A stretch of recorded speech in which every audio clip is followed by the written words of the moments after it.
మాజీ మంత్రివర్యులు శ్రీనివాస్ గౌడ్ గారు, గౌరవనీయులు జడ్చర్ల ఎమ్మెల్యే లక్ష్మారెడ్డి గారు, మాజీ ఎమ్మెల్యే రాజేందర్ రెడ్డి గారు, నారాయణపేట మాజీ ఎమ్మెల్యే ఆల వెంకటేశ్వర రెడ్డి గారు, దేవరకద్ర ఎమ్మెల్యే మక్తల్ మాజీ ఎమ్మెల్యే రామ్మోహన్ రెడ్డి గారు, సమావేశంలో షాద్నగర్ మాజీ ఎమ్మెల్యే అంజయ్ యాదవ్ గారు, కొడంగల్ మాజీ ఎమ్మెల్యే నరేందర్ రెడ్డి గారు,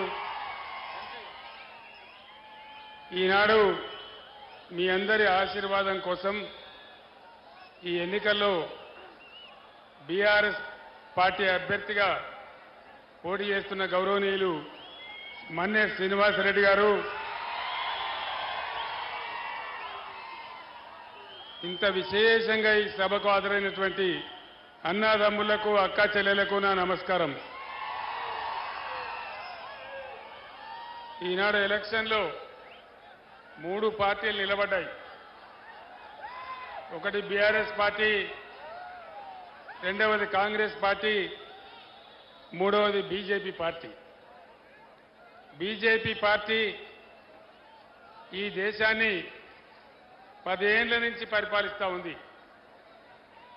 దయచేసి ఒక మాట ఆలోచన చేయాలి. ఇక్కడ నిల్చున్న బీజేపీ అభ్యర్థి ఎవరు, ఆమె గుణగణాలేంది, బీజేపీ గవర్నమెంట్ ఈ దేశానికి చేసిందేంది, ఒకసారి మీరందరూ కూడా ఆలోచించాలని నేను కోరుతా ఉన్నా. ఎన్ని నినాదాలు చెప్పిండు నరేంద్ర మోడీ, కనీసం ఒక 100 నినాదాలు చెప్పిండు. 100 ఒక్క నినాదమన్న నిజమై జెండాలు దేవా బాబు, ఒక్క నినాదమన్న నిజమైందా? నరేంద్ర మోడీ చెప్పినటువంటి కట్టుకథలు, పిట్టుకథల ఒక్క నినాదమన్న నిజమైందా? ప్రజలకు ఎవరికైనా లాభం జరిగిందా? బేటీ పడావో బేటీ బచావో జరిగిందా? మేక్ ఇన్ ఇండియా బక్వాస్, सबका साथ सबका विकास, देश का सत्यानाश, డిజిటల్ ఇండియా జరిగిందా? వినబడతలేదు. అచ్చే దిన్ వచ్చిందా? సచ్చే దిన్ వచ్చిందా? వచ్చిందా అచ్చే దిన్? అమృత్ కాల్ లేదు, మన్ను కాల్ లేదు, దేశమంతా నాశనం. అమృత్ కాల్ అయ్యిందా? ఆత్మనిర్భర్ భారత్ అయ్యిందా? జన్ధన్ యోజన ఏమైనా లాభం జరిగిందా? ఫసల్ బీమా ఏ రైతు కన్నా వచ్చిందా? దాని తదనంతరం అన్నిటికన్నా ముఖ్యమైంది, నేను గెలిస్తే ప్రతి కుటుంబానికి 15 లక్షలు వస్తాయి. ఇది నరేంద్ర మోడీ 10 ఏళ్ల కిందట చెప్పిండు. వచ్చినాయా ఎవరికన్నా? అన్న సప్పుడు నిలబడతలేదు. 15 లక్షలు వచ్చినాయా? ఇవన్నీ చేసినందుకు నరేంద్ర మోడీ విశ్వగురువా? పాలమూరు ఎత్తిపోతల పథకం కట్టుకొని 100 ఉత్తరాలు రాసినాం, బతిమాలినాం. పాలమూరు వెనుకబడ్డ ప్రాంతం, మాకు జాతీయ హోదా ఇవ్వండి అని అడిగినాం. ఇచ్చిండ్రా? ఇప్పుడు నిలబడ్డ డీకే అరుణ గారు జాతీయ ఉపాధ్యక్షురాలు, 5 ఏళ్ల నుంచి ఆమెనే ఉన్నది. మరి పాలమూరు జాతీయ హోదా తెచ్చిందా? మరి ఏం ముఖం పెట్టుకొని ఓట్లాడుతా ఉన్నారు? దయచేసి ఒక్కసారి ఆలోచన చేయండి. ఈ ప్రపంచంలో డాలర్కి అగెనిస్ట్గా మన రూపాయి ఎంత దిగజారిపోయింది. రూపీ వాల్యూ ఏంది? అలా 83 రూపాయలు. ఇది భారతదేశ గౌరవమా? ఇది నరేంద్ర మోడీ పరిపాలన ఫలితమా? 18 లక్షల ఉద్యోగాలు ఖాళీ ఉన్నాయి కేంద్ర ప్రభుత్వంలో. ఖాళీలు నింపుతున్నారా? మరి నిరుద్యోగం ఎట్టబోవాలి? నల్ల చట్టాలు తెచ్చి రైతుల వ్యతిరేక చట్టాలు తెచ్చి ఢిల్లీ దగ్గర రైతులు ధర్నా చేస్తే దాదాపు 750 మంది రైతులు చచ్చిపోయినారు. పోలీస్ కంచెలు పెట్టి వాళ్ళని కొట్టినారు తప్ప వాళ్ళని రానియలే. నేను పోయి మన రాష్ట్రం తరఫున పంజాబ్ పోయి చండీగఢ్లో 750 మంది రైతులకు తమ్ముడు ఆ ఎత్తు ఎందుకు తోపులాట ఎందుకు ఉన్నకా నిలబడండి, అవి బంద్ చేయండి, బంద్ చేయవా బాబా, బంద్ చేయి, బంద్ చేయవా, బంద్ చేయి, ఎందుక తోపులాట అది. నేను 10 నిమిషాలు మాట్లాడి ముగిస్తా ఉండొచ్చు కదా. ఆ పెద్ద ఆయన చూస్తున్నావు పాపం నువ్వు. చట్టం ప్రకారం ఏ రాష్ట్రంలో ఎన్ని జిల్లాలుంటే అన్ని జిల్లాలకు కేంద్ర చట్టం ప్రకారమే నవోదయ పాఠశాల ఇవ్వాలి. మనం 33 జిల్లాలు చేసుకున్నాం. ఒక్కటన్నా నవోదయ పాఠశాల ఇచ్చిండా మోడీ? మరి మన రాష్ట్రానికి, కొత్తగా తెచ్చుకున్న రాష్ట్రానికి, పేద రాష్ట్రానికి ఒక్క నవోదయ పాఠశాల కూడా ఇవ్వనటువంటి బీజేపీకి ఒక్క ఓటు కూడా మనం ఎందుకు వెయ్యాలి? వేయచ్చునా? నేనేం చెప్తున్నా అర్థమైందా? ఏ రాష్ట్రంలో ఎన్ని జిల్లాలున్నాయో అన్ని జిల్లాలకు నవోదయ పాఠశాల ఇయ్యాలి. ఇది కేంద్ర ప్రభుత్వ చట్టం. నేను ఒక 100 ఉత్తరాలు రాసిన, అయ్యా మాది వెనుకబడ్డ ప్రాంతం మాది, ఇయ్యండి నవోదయ పాఠశాల అంటే ఒక్కటి కూడా ఇయ్యలే, ఒక్కటి కూడా. మరి అటువంటి బీజేపీకి మనం ఎందుకు ఓటేయాలి? దయచేసి ఆలోచన చేయండి. 157 మెడికల్ కాలేజీలు పెట్టిన దేశంలో మోడీ. మాకు 4 ఇయ్యవని బతిమాలినాం. ఒక్క మెడికల్ కాలేజ్ అన్న ఇచ్చిండా? మరి ఎందుకు ఓటేయాలి మనం? నేను యువకులతో దయచేసి ఒక్కటే మాట మాట్లాడుతా ఉన్నా. భవిష్యత్తు మీది, తెలంగాణ మీది, ఈ దేశం మీది. ఎవరు పనిచేస్తారో, ఎవరు న్యాయంగా ఉంటారో వాళ్లకు ఓటేస్తేనే మన బతుకులు బాగుపడతాయి. పని చెయ్యని వాళ్ళకేస్తే ఇబ్బంది పెడతాడు. ఇవన్నీ బోను. నరేంద్ర మోడీ ఒక మాట చెప్పిండు. ఏం మాట? కేసీఆర్ వ్యవసాయ బావుల కాడ నువ్వు తప్పకుండా మీటర్లు పెట్టాలి. మీటర్లు పెట్టకపోతే సంవత్సరానికి 5,000 కోట్ల గ్రాంట్ ఏదైతే ఉందో దాన్ని బంద్ చేస్తా అని చెప్పినాడు. నేను చెప్పిన నరేంద్ర మోడీ, నా ప్రాణం పైన నా తలకాయ దిగినా నేను మీటర్లు పెట్టా అని చెప్పిన. మీటర్లు పెట్టానా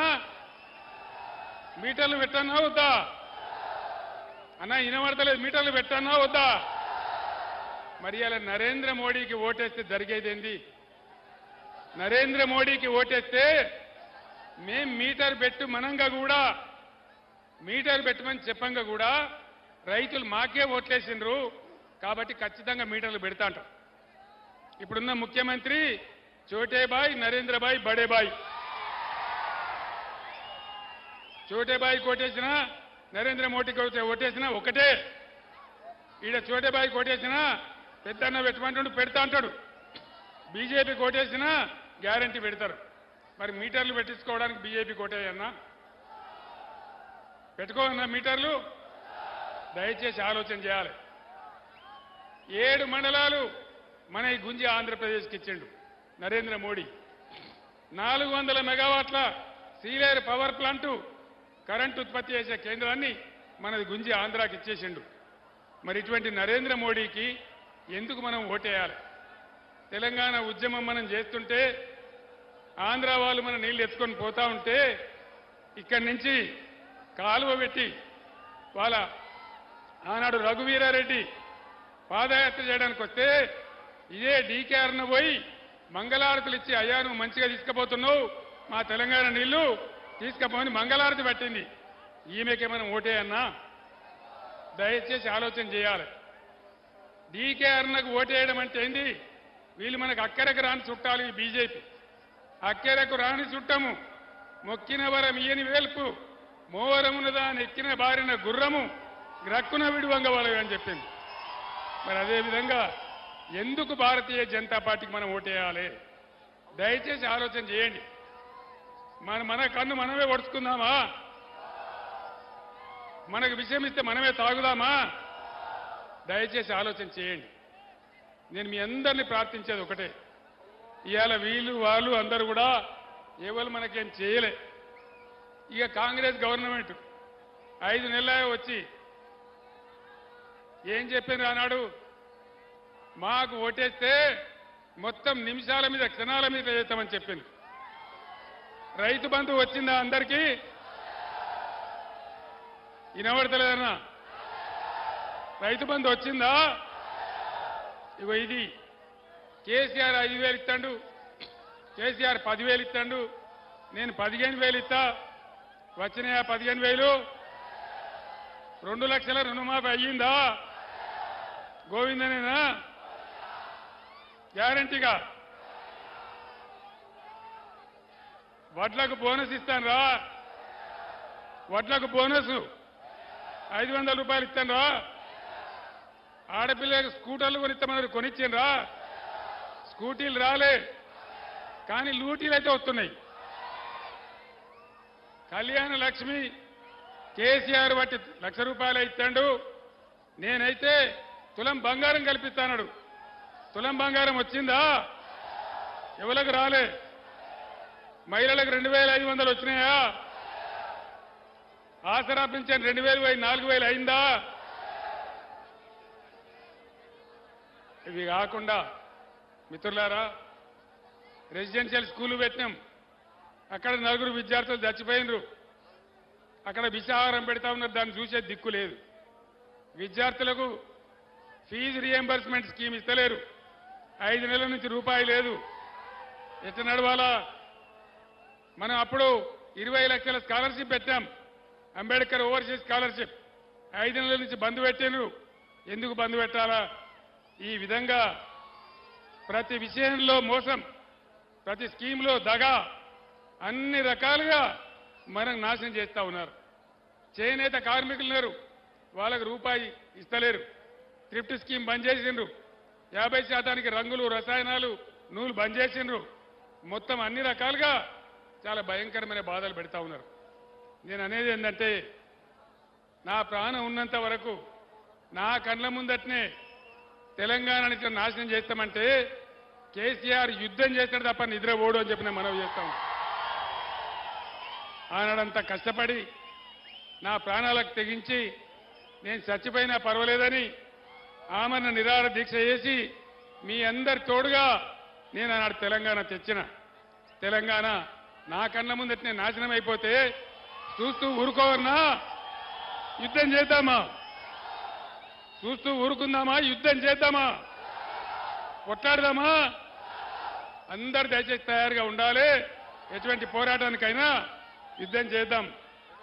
तेलंगाना के हमारे मुसलमान बुजुर्गों को, भाइयों को और हमारे मुस्लिम बहनों को मैं सलाम करता हूं और आप तमाम लोगों से मैं अदबन गुजारिश करता हूं। आज कांग्रेस पार्टी इस पार्लियामेंट के इंतखाबात में तीसरे दर्जे पे है, तीसरे दर्जे पे, 3rd प्लेस में है।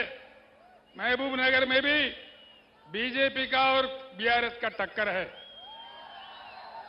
टक्कर चल रहा है दोनों के बीच में, बीजेपी और बीआरएस।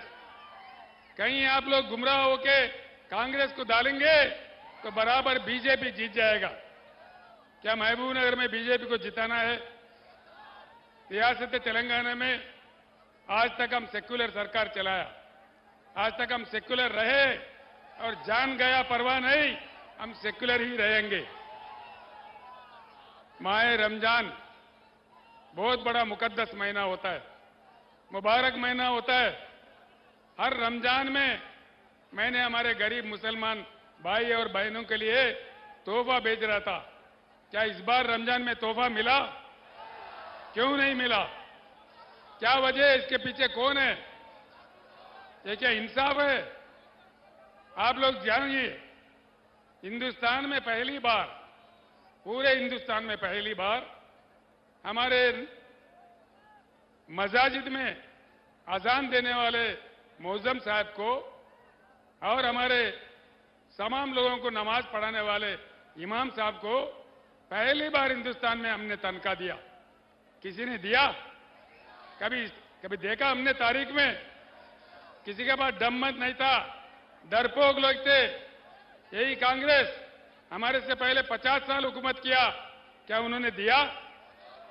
गौर कीजिए, उस दिन भी तेलंगाना के लिए मैं अकेला ही चला था जानिबे मंजिल, मगर लोग आते गए, कारवां जुड़ता गया। एक साबित हुआ उन दिनों जब तेलंगाना का जद्दोजहद मैं कर रहा था। मैं साफ कह रहा था कि अल्लाह के घर में देर है लेकिन अंधेर नहीं है, और अल्लाह का करम हुआ, अल्लाह का करम हुआ, तेलंगाना हासिल हुआ। एक बार भी हमारे 10 साल के हुकूमत में कोई दंगा फसाद नहीं था, सभी अमन के साथ थे। किस प्रकार से हमने आपके बच्चों के लिए रेजिडेंशियल स्कूल खोले हैं, ये आपके सामने है। किस प्रकार से हमने पैसे अकलियती बहबूदी के लिए खर्च किया है, ये आपके सामने है। इन तमाम चीजों के मद्देनजर मैं आपको प्रॉमिस करता हूं, मैं आपको यकीन दिलवाता हूं, बीआरएस एक सेक्युलर पार्टी है और हमेशा सेक्युलर पार्टी रहेगा। यहां से अगर आप गलती से, अगर आप किसी वहम में जाके कांग्रेस को वोट दिए तो यहां बीजेपी एमपी जीत जाएंगे। बीजेपी एमपी जीतना हमारे लिए अच्छा नहीं है, इस रियासत के लिए अच्छा नहीं है। इसलिए मैं आप तमाम लोगों से अदबन गुजारिश करता हूं कि जरूर श्रीनिवास रेड्डी साहब को जिताइए, ये सेक्युलर आदमी है। సోదరులారా, ఇలా బీజేపీ కాంగ్రెస్, నేను ఒక్క మాట చెప్తా, బీజేపీ వస్తాడు, కాంగ్రెస్ వస్తాడు, బీఆర్ఎస్ బీజేపీకి బీ టీం అంటాడు, వీడు వానికంటాడు, వాడు వీనికంటాడు. కానీ మొన్న భువనగిరిలో ఏం జరిగింది? భువనగిరి మున్సిపాలిటీలో బీజేపీ కాంగ్రెస్ ఇద్దరు కలిసి బీఆర్ఎస్ మున్సిపల్ చైర్మన్ తీసేసి ఇవాళ అక్కడ Congress municipal chairman, BJP vice chairman, ఇది జరుగుతూ ఉంది. కాబట్టి మీ అందరు నేను కోరుతా ఉన్నా, ఈ రెండు పార్టీలు ఏకమై ప్రాంతీయ పార్టీని దెబ్బతీసి ఇక్కడ వాళ్ళ ప్రాబల్యం మెచ్చుకునే ప్రయత్నం చేస్తా ఉన్నారు. ఈ ముఖ్యమంత్రి ఏమయ్యా ముఖ్యమంత్రి, నువ్వు చేస్తలేవు అమలంటే, కేసీఆర్ నీ గుడ్లు వీకి గోటీలు ఆడుకుంటా, కేసీఆర్ నీ పేగులు వీకి నేను మెడలేసుకుంటా, నీ ముడ్డి మీద ఉన్న షెడ్డి గుంజుకుంటా, నిన్ను గొంతపోయి చెర్లపల్లి జైల్లో వేస్తా. ఇది మర్యాదనా? 15 సంవత్సరాలు అన్నం తిన్నమో, అటుకులు బుక్కినమో, అందరం కలిసి కొట్లాడి తెలంగాణ తెచ్చి దానికి నాయకత్వం వహించింది నేను. తెలంగాణ కోసం నా చచ్చిపోయేదాకా, నా ప్రాణాలు పోయేదాకా తెగబడి పోరాడింది నేను. నన్ను పట్టుకొని ఇన్ని మాటలు మాట్లాడమా? 10 సంవత్సరాల పాలన ఎట్లా ఉండే? కరెంట్ ఎప్పుడైనా పోయిందా? ఇవాళ వస్తుందా? అంటే ఏం దుర్మార్గం ఇది? శాతనైతే లేదా? ఇవాళ ఏంది? ఒకడేమో, ఒక పార్టీ ఏమో దేవుని పేరు చెప్పుకొని ఓట్లాడుతుంది, ఇంకో పార్టీ ఏం చెప్తుంది? ఇవాళ దేవుని మీద ఒట్లు పెట్టి ఓట్లాడుతుంది. ఇక యాడికోతాడ దేవుడు మొక్కాలి. ముఖ్యమంత్రి పోయి యాదేరిగుట్ట నరసన్న మీద ఒట్టు, జోగులాంబ అమ్మవారి మీద ఒట్టు, ఆడిపోయి బాసర సరస్వతి మీద ఒట్టు. ఈ ఒట్ల రాజకీయాలు నమ్ముతారు ఎవడన్నా? నీకు చేసే దమ్ముంటే అప్పుడే చేయాలి కదా. చివరి మాట నేను ఒకటి చెప్తా ఉన్నా, రైతులు మహబూబ్ నగర్ జిల్లా అయితే 25-30 ఎకరాల రైతు కూడా హైదరాబాద్లో వచ్చి ఆటో నడిపించిండ్రు, గొడగొడ ఏడ్చిండ్రు, ఉద్యమం జరిగేటప్పుడు నాకే కలిసిండ్రు. అట్లాంటి వాళ్ళను ఆదుకోవాలని రైతు బంధు పెట్టాం. ఇవాళ దాన్ని 3 ఎకరాలకే ఎత్తాం, 5 ఎకరాలకే ఎత్తాం, 5 ఎకరాలు దాటితే ఇయ్యం. నీ అయ్యే జాగిరా? రైతులు తెలంగాణ బిడ్డలు కారా? నువ్వు 5 ఎకరాలకు బంధు పెడతావు, 6వ ఎకరం కూడా ఎక్కడ పోవాలా? 7వ ఎకరం కూడా ఎక్కడ పోవాలా? వాడేమైనా కోటీశ్వరుడా? అయితే ఒక 25 ఎకరాలు దాటినాక బంధు పెడతాడో లెక్క, కానీ 5 ఎకరాలకే బంధు పెడతా. నేను గ్యారంటీగా చెప్తున్నా, వీళ్ళు రైతు బంధు కూడా ఉంచుతారో ఊడగొడతారో నమ్మకం లేదు. రైతు బీమా కూడా ఉంటుందో ఉండదో తెలియదు. అందుకోసం రాబోయే రోజులలో మన రైతాంగం, మన యువత అందరం ఏకమై కులాల మతాలకు అతీతంగా ఈ ప్రభుత్వం మెడలు వంచాలి. మెడలు వంచాలంటే బీఆర్ఎస్ కు బలం కావాలి. బీఆర్ఎస్ కు మీరిచ్చేదే బలం. ఇక్కడ శ్రీనివాసరెడ్డి గెలిస్తే మహబూబ్ నగర్ బీఆర్ఎస్ బలం వస్తుంది. కాబట్టి దయచేసి నేను మీ అందరినీ కోరుతా ఉన్నా, బీఆర్ఎస్ కు మీరు ఇచ్చే శక్తి అది మీ శక్తే, మీకే ఉపయోగపడుతుంది. కాబట్టి మీ అందరినీ కూడా పేరు పేరు నేను కోరుతా ఉన్నా. నేను వచ్చిన ఈ సందర్భంలో అపురూపంగా ఇంతకుముందు నేను ఎప్పుడొచ్చినా కూడా రానటువంటి పద్ధతిలో బ్రహ్మాండమైన ఊరేగింపు తీసి అద్భుతమైన సమావేశం పెట్టినందుకు మీ అందరికి కూడా నేను ధన్యవాదాలు తెలియజేస్తా ఉన్నా. మీ అందరికీ నేను ధన్యవాదాలు తెలియజేస్తూ నేను సెలవు తీసుకుంటా ఉన్నా. జై తెలంగాణ. కారు గుర్తుకే, కారు గుర్తుకే. జై తెలంగాణ.